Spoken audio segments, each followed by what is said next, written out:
శుక్లాంబరధరం విష్ణుం శశివర్ణం చతుర్భుజం ప్రసన్నవదనం ధ్యాయేత్ సర్వవిఘ్నోపశాంతయేత్. గురుర్బ్రహ్మా గురుర్విష్ణుః గురుర్దేవో మహేశ్వరః గురుః సాక్షాత్ పరబ్రహ్మ తస్మై శ్రీగురవై నమః. వ్యాసాయ విష్ణురూపాయ వ్యాసరూపాయ విష్ణవే నమో వై బ్రహ్మనిధయే వాసిష్ఠాయ నమో నమః. కూజంతం రామ రామేతి మధురం మధురాక్షరం ఆరుహ్య కవితాశాఖాం వందే వాల్మీకికోకిలం. శృతిస్మృతిపురాణానాం ఆలయం కరుణాలయం నమామి భగవత్పాదశంకరం లోకశంకరం. వాగర్ధావివ సంపృక్తం వాగర్ధప్రతిపత్తయే జగతః పితరౌ వందే పార్వతీపరమేశ్వరౌ. సూక్తిం సమగ్రయతన స్వయమైవ లక్ష్మీః శ్రీరంగరాజమహిషీమధురైః కటాక్షైః వైదగ్ధ్యవర్ణగుణగుంభనగౌరవైర్యాం కండూలకర్ణకుహరాः కవయోధయంతి.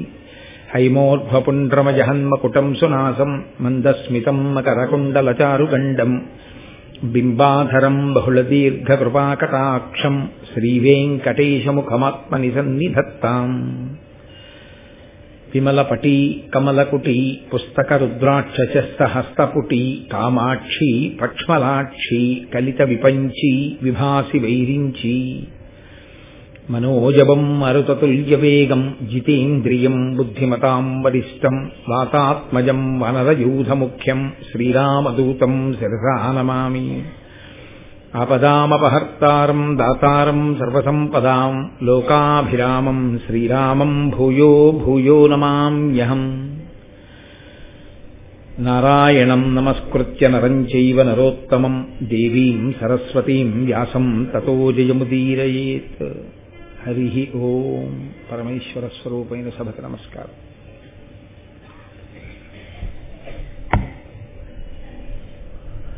వినత యొక్క దాస్య విముక్తి కొరకు పావులు గరుత్మంతుణ్ణి అమృతం తెమ్మని నిర్బంధించడం, ఆయన అమృతాన్ని తీసుకొచ్చినా కూడా వాళ్ళు ఆ అమృతాన్ని తాగలేనటువంటి స్థితిని పావులు పొందడం ఇత్యాది విషయాలన్నింటినీ విన్నటువంటి ఆదిశేషుడు ఆయన కూడా కద్రువ యొక్క సంతానంలో ఒకడైన వాడే. కానీ ఆయన తీవ్రమైనటువంటి పరితాపమును పొందాడు. మా అమ్మ నా సోదరులు కూడా చాలా ప్రవర్తించకూడనటువంటి విధానంలో ప్రవర్తిస్తున్నారు. ఆ వినతని ఆమె యొక్క కుమారుడైనటువంటి గరుత్మంతుణ్ణి మిక్కిలి ఖేదమునకు గురి చేశారు. ఇటువంటి సోదరులతో నేను కలిసి ఉండను అనుకున్నాడు. అయితే ధర్మపక్షపాతి అయినటువంటి వ్యక్తికి ఎప్పుడూ ఈశ్వరానుగ్రహం ఉంటుంది. ఎవరితో కలిసి ఉన్నాడు ఎవరితో విడిపోయాడు అన్నదానికి ప్రాతిపదిక ధర్మం అయితే దానికి భగవంతుని యొక్క కృప ఉంటుంది. ధర్మము ప్రాతిపదిక కాకుండా దాన్ని ఏ అధికారం కోసమో స్థలాల కోసమో ఐశ్వర్యం కోసమో దెబ్బలాడుకుని విడిపోవడం, దాని పరిణామములు వేరుగా ఉంటాయి. నిన్నను మీరు గజకచ్చపముల యొక్క వృత్తాంతంలో చూశారు. ఆదిశేషుని యొక్క ఖేదము, ఆదిశేషుని యొక్క వ్యతిరేకత సోదరుల యొక్క ప్రవర్తన మీద, వాళ్ళు ధార్మికమైన ప్రవర్తన కలిగిన వాళ్ళు కారు అని. కాబట్టి ఆయన చతుర్ముఖ బ్రహ్మగారి గురించి తపస్సు చేశారు. ఆ తపస్సు కూడా ఒక చోట చేసినటువంటి తపస్సు కాదు. ఆయన గంధమాదన పర్వతం మీద మొదలుపెట్టి బదరీ క్షేత్రంలో, హిమాలయాల మీద, గోకర్ణంలో, పుష్కరారణ్యంలో అత్యంత పవిత్రమైనటువంటి క్షేత్రముల యందు తపస్సు చేశారు. భారతం చదువుకోవడం, భారతం వినడంలో ఇదొక గొప్ప విషయం. కొన్ని కొన్ని క్షేత్రముల పేర్లు, కొన్ని కొన్ని పర్వతముల పేర్లు స్మరించినంత మాత్రం చేత ఈశ్వరానుగ్రహం కలుగుతుంది. వాటిని తలుచుకోవడం చేత మంగళములు కలుగుతాయి. ఆదిశేషుడు తపస్సు చేసినటువంటి పర్వతములు, క్షేత్రములు అంత గొప్పవి. శ్రీరామాయణంలో కానీ, స్కాంద పురాణంలో కానీ, లేకుంటే మహాభారతంలో కానీ, దక్షిణ భారతదేశంలో తపస్సుకి అత్యద్భుతమైన క్షేత్రంగా మీకు ప్రతి చోట కనపడేటటువంటి క్షేత్రం గోకర్ణ క్షేత్రం. ఎవరి తపస్సు మీరు చూడండి, భగీరథుడు తపస్సు చేసిన, రావణుడు తపస్సు చేసిన, ఆదిశేషుడు తపస్సు చేసిన, ఎవరు తపస్సు చేసినా సాధారణంగా గోకర్ణం యొక్క స్పర్శ ఉంటుంది. అసలు ఆ క్షేత్రం అంత గొప్పది. అక్కడ ఆరాధన చేస్తేనే తల్లిదండ్రులు చంద్రశేఖర భారతీ స్వామి వారు జన్మించారు. అంతటి మహోత్కృష్టమైనటువంటి క్షేత్రం. ఆ క్షేత్రాలకి వెళ్ళడం ఒక ఎత్తు అయితే కనీసం ఆ క్షేత్రాల పేర్లు వినడం ఒక ఎత్తు. అంత గొప్ప విషయం. కాబట్టి ఆయన తపస్సు చేస్తే ఆయన తపస్సుకి మెచ్చుకున్నటువంటి చతుర్ముఖ బ్రహ్మగారు ప్రత్యక్షమయ్యారు. ఏం కావాలి అని అడుగుతారు సహజంగా. నేను మీతో మనవి చేశాను, దేవతలు కనపడితే వెళ్ళిపోరు, కోరిక అడుగుతారు అని. అంటే ఆదిశేషుడు అన్నాడు, తల్లియు నా సహోదరులను మూర్ఖులై ధర్మము నిచితంబు తప్పి వినతకు ఆ వైనతేయునకు అపకారములు చేసి ఎప్పుడు వారు సహింపకిగ్గు చేయుదురు ఏను రోషిసి వారితోడి పొత్తొల్ల తపంబు చేయుచు శరీర భారంబు విడిచగా పరమేష్టీయనవుడు ఆతని సమబుద్ధి కజుడుమిచ్చి నిత్య సత్య ధర్మ నిరతుండు అఖిలంబు తల్పనోపునట్టి ధైర్యయుతుడగు ఇది అనన్య విషయము ఈ మహీభారంబు నీవే తల్పవలయు నిష్ఠతోడా. ఆయన బ్రహ్మగారి వంక చూసి అన్నాడు, నా సోదరులు, నా తల్లి కద్రువ, వీళ్ళు వినత పట్ల గరుత్మంతుని పట్ల భేదభావాన్ని కలిగి ఎన్నో ఇబ్బందులు పెట్టారు. ఆ సోదరులలో ఒకడనైన నాకు కూడా ఆ పాపంలో భాగం వస్తుంది. కాబట్టి నాకింక ఈ శరీరంతో ఉండాలి అని లేదు. కానీ ఈ శరీరాన్ని విడిచిపెట్టాలి అంటే ఆత్మహత్య చేసుకోవాలి. అది మహాపాతకం, చేయకూడదు. కాబట్టి నేను తపస్సు చేసి ఈ శరీరాన్ని విడిచిపెట్టాలనుకుంటున్నాను. ఇందులో ఒక గంభీరమైన ప్రస్తావన ఉంటుంది. మీరు దాన్ని కొంచెం జాగ్రత్తగా గమనించవలసి ఉంటుంది. అసలు జీవుడు ఇన్ని జన్మలు ఎందుకు తీసుకుంటూ ఉంటాడు, ఎందుకు ఇన్ని శరీరాలు పుచ్చుకుంటాడంటే మూడిటి చేత దోషములు జరుగుతుంటాయి. ఒకటి, శరీరము చేత దోషం జరుగుతుంది. దీంతో చెయ్యకూడని పనులు చేస్తాడు. దీంతో ఎర్ర పువ్వు తొక్కాడు అనుకోండి, ఒక మహాపాపం దీని ఖాతాలో పడుతుంది. పాదం వెళ్ళి గోవుకి తగిలిందనుకోండి, ఒక మహాపాపం. పాదం వెళ్ళి తల్లిదండ్రులకి తగిలిందనుకోండి, ఒక మహాపాపం. ఈ శరీరంతో కొన్ని పాపాలు చేస్తాడు. ఏదో అసుర సంఘ వేళలో నిద్రపోవడం ఇలాంటివి. మనసు చేత కొన్ని పాపములు చేస్తాడు. దాన్ని నేను పెద్ద వివరణ చెయ్యక్కర్లేదు. మనసుతో చేసేవి పైకి దొరికేవు కవు. లోపల ఏదో చూస్తాడు, ఒక వస్తువు, ఇది నాదైతే బాగుండు అనుకుంటాడు. అలా అనుకోవడం మానసికంగా చౌర్యం చేయడంతో సమానం. కాబట్టి మనసు చేత చేసిన దోషాలుంటాయి. మూడవది, వాక్కు చేత చేసిన దోషాలుంటాయి.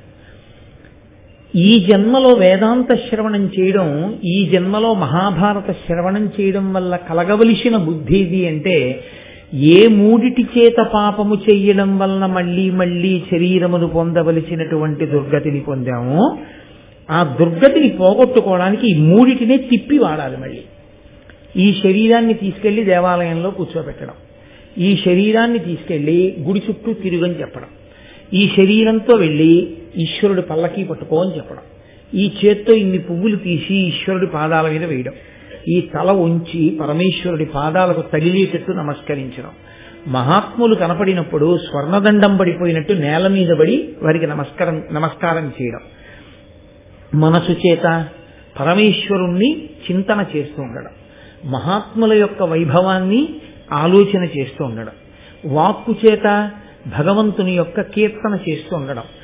ఏ మూడిటి చేత పాపం జరిగిందో ఆ పాపాన్ని మళ్ళీ ఈ మూడిటినే ఈశ్వరుని యందు మీరు న్యాసము చేసి ఆ పాపములను కాల్చవలసి ఉంటుంది.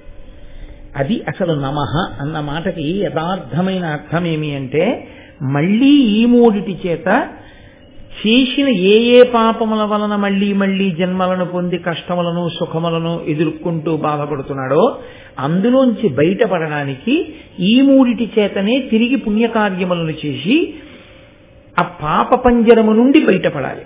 బయటపడి సాత్విక బుద్ధితో కూడినటువంటి భక్తితో కూడిన కర్మాచరణము వలన పండడం వల్ల కలిగేటటువంటి జ్ఞానము వలన అద్వైత సిద్ధిని పొంది ఇక్కడే ఇప్పుడే పునరావృత్తి రహిత శాశ్వత శివ సాయుధ్య స్థితిని పొందగలిగినటువంటి వైభవాన్ని పొందగలిగి ఉండాలి. అందుకొరకు ఈ మూడిటిని వాడతారు. ఆదిశేషుడు ఇప్పుడు ఈ శరీరంతో ఏం చేయాలి? ఇంత పాపం సోదరులతో కలిసి పుట్టినందుకు వచ్చింది. ఇంక ఈ శరీరం ఉన్నంతకాలం ఆ పాపం ఉంటుంది. కాబట్టి శరీరాన్ని విడిచిపెడతాను. ఎలా విడిచిపెడతాను? ఇంకొకలా విడిచిపెడితే మళ్ళీ కొత్త పాతకం వస్తుంది, ఆత్మహత్యా దోషం. పరమేశ్వరుడు గురించి తపిస్తూ ఉంటారు. తపించడంలో ఈ శరీరం కొంత ఖేదపడుతుంది, ఈ శరీరం కొంత భగవంతుని యందు నిమగ్నం అవుతుంది. అలా కూర్చోవాలి, దేనికి జంకకూడదు. మనసు ఆయన యందు లగ్నం అవ్వాలి, వాక్కు ఆయననే స్తోత్రం చేస్తూ ఉండాలి. ఈ మూడు ఏకీకృతం అవడాన్నే తపస్సు అని పిలుస్తారు. తత్పాపమును పోగొట్టుకోవడానికి ఈ మూడిటిని ఏకీకృతం చేశాడు. మనం చేసినా అదే చేయవలసి ఉంటుంది. ఇప్పుడు బ్రహ్మగారు ప్రత్యక్షం అయ్యారు. నీకేం కావాలని అడిగారు. నాకేం ప్రత్యేకమైన కోరిక లేదు, జరగవలసిన అపరాధం పెద్దది జరిగిపోయింది, కాబట్టి ఇలా తపస్సు చేస్తూ శరీరం వదిలేస్తాను.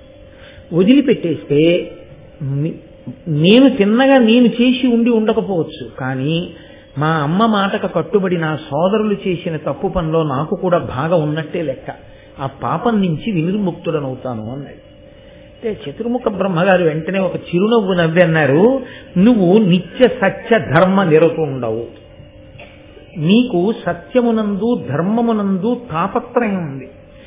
ఎప్పుడైతే నీకు అసలు అటువంటి తాపత్రయం ఉందో, ధర్మం కోసం నీకు బాధ బెంగ ఉన్నాయో, సత్యం కోసం బాధ బెంగ ఉన్నాయో, అప్పుడే నీ పాపం కాలిపోయింది.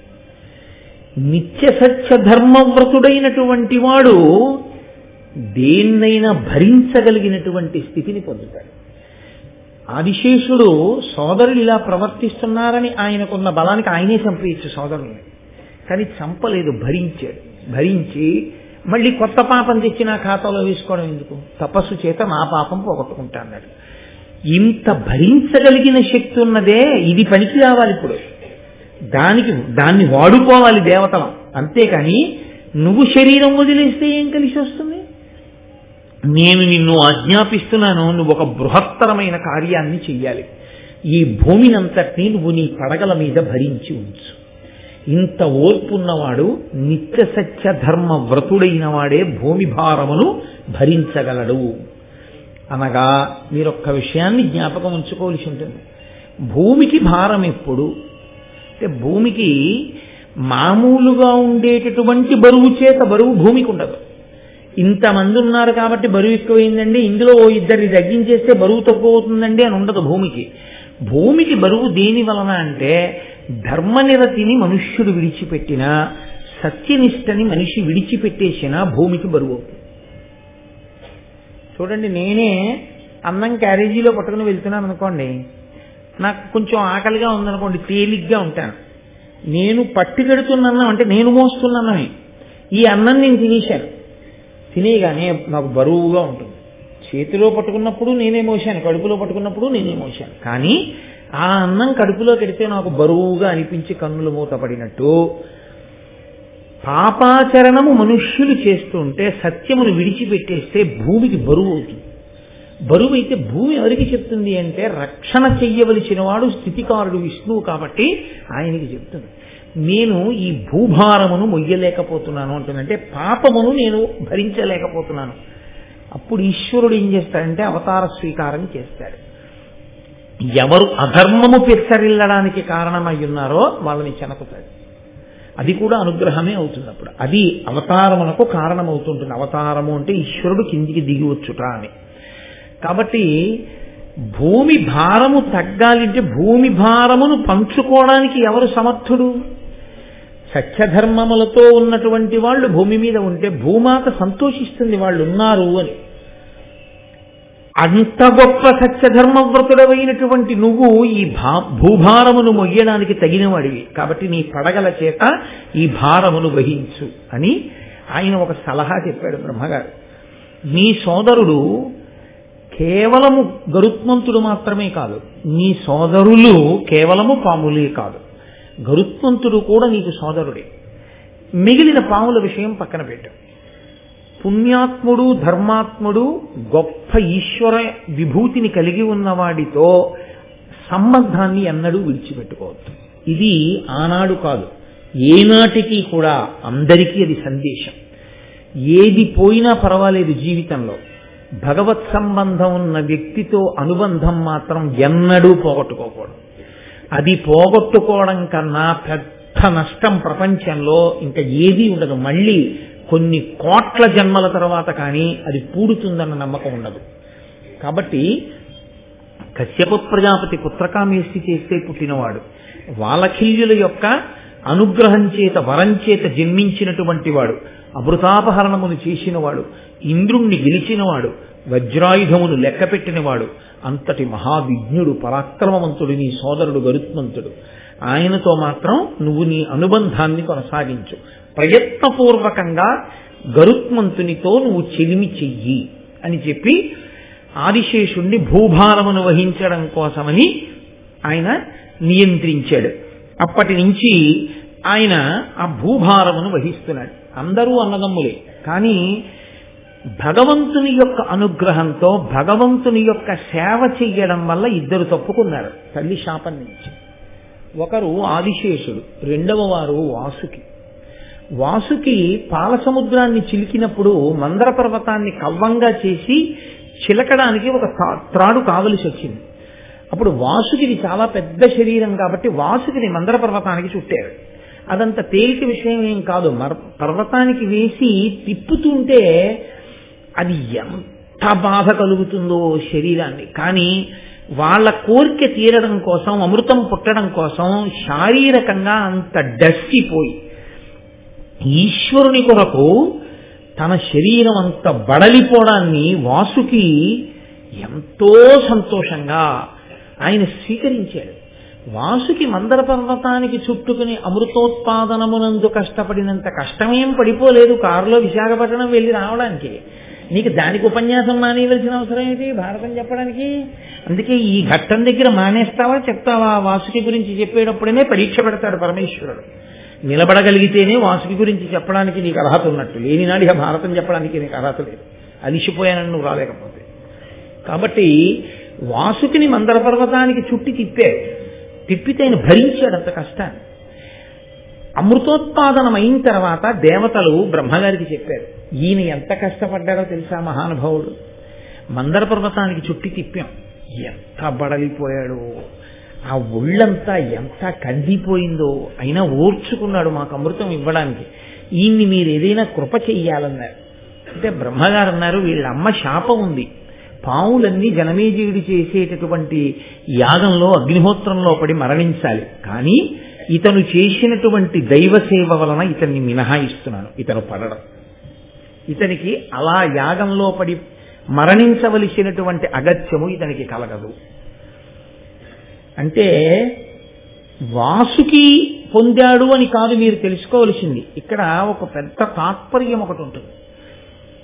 ప్రమాదము అని ఒక మాట శాస్త్రంలో. ప్రమాదము అన్న మాటకు అర్థం ఏంటంటే దైవము చేత మనం చేసినటువంటి కర్మ లెక్కింపబడి కాలమునందు మీకు మీరుగా రక్షణ చేసుకోలేని స్థితిలో వచ్చేటటువంటి ఒక సంఘటన వలన కలిగేటటువంటి బాధకు ప్రమాదమని పేరు.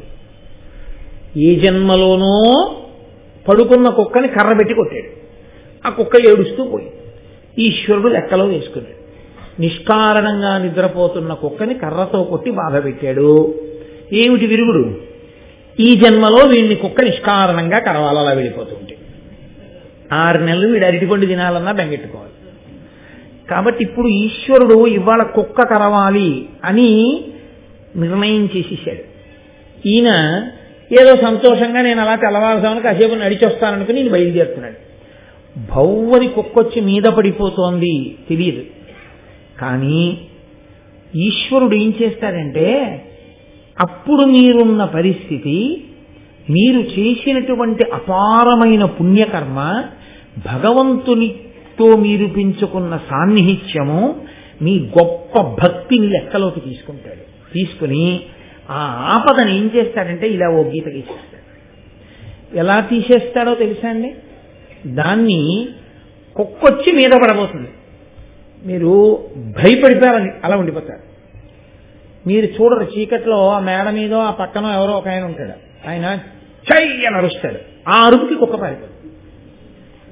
అంటే కుక్క కరిస్తే ఎంత భయపడతారో అంత భయము మీరు పడ్డారు, కానీ కుక్క కరవలేదు.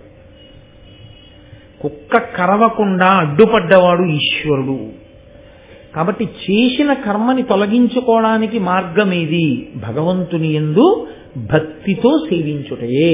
అంటే ఏమంటే మరి మేము ఉద్యోగాలు అవి ఏం చెయ్యక్కర్లేదా, ఇలా మేము సేవిస్తూ ఉండడమేనా? కాదు. మీరు భక్తితో ఈశ్వరుణ్ణి సేవించుట అన్న మాటకు అర్థం ఏమిటంటే మీరు ఏది మాట్లాడుతున్నా ఈ మాట ఈశ్వరానుగ్రహము అని గుర్తు పెట్టుకున్న నాడు మీరు పాపభూయిష్టమైన మాట మాట్లాడలేకుండా మీ అంత మీరు నిగ్రహించుకోగలరు. అదే తపస్సు.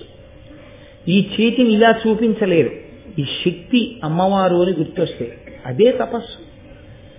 మీరు ఏది పడితే అది, ఎప్పుడు పడితే అప్పుడు, ఎలా పడితే అలా తినలేరు. అలా తినలేకుండా ఉండడం, దాన్ని ఒక మర్యాదతో తినాలి అని గుర్తుపెట్టుకోవడం తపస్సు. కాబట్టి ఇప్పుడు మీరు ఏది చేస్తున్నారో అదే చేస్తూ ఉంటారు, కానీ అది చేసేటటువంటి పద్ధతి మారిపోతుంది. జవాబుదారీతనంతో చేస్తారు. ఈ చెయ్యడం ఉందే, ఈ భక్తి ఉందే, ఈ నిబద్ధత ఉందే, దానికే నిరతిశయ భక్తి అని పేరు. ఆ నిరతిశయ భక్తియే చేసిన పాపముల వలన వచ్చేటటువంటి కర్మలను కూడా పక్కకు తీసి రక్షణ కల్పిస్తుంది. కాబట్టి వాసుకి అటువంటి రక్షణ పొందాడు. ఆదిశేషుని యందు వాసుకి యందు ఒక ప్రధాన భేదం ఉంటుంది.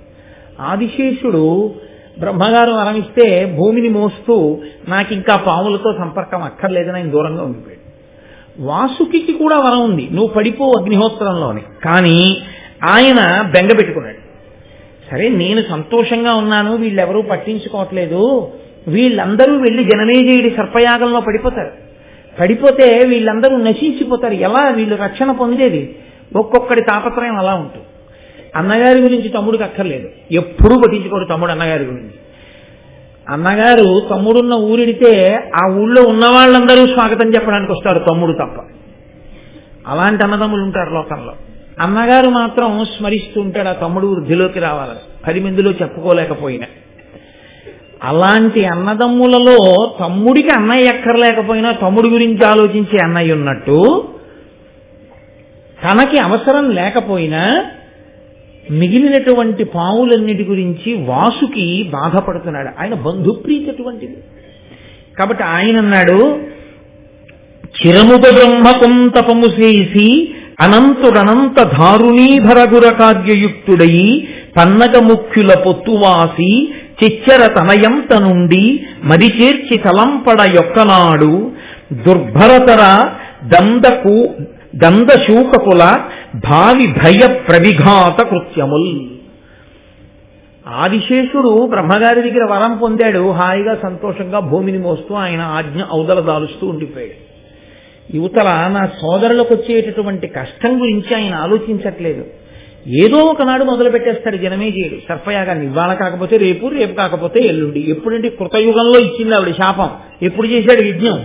కలియుగ ప్రారంభంలో చేశాడు.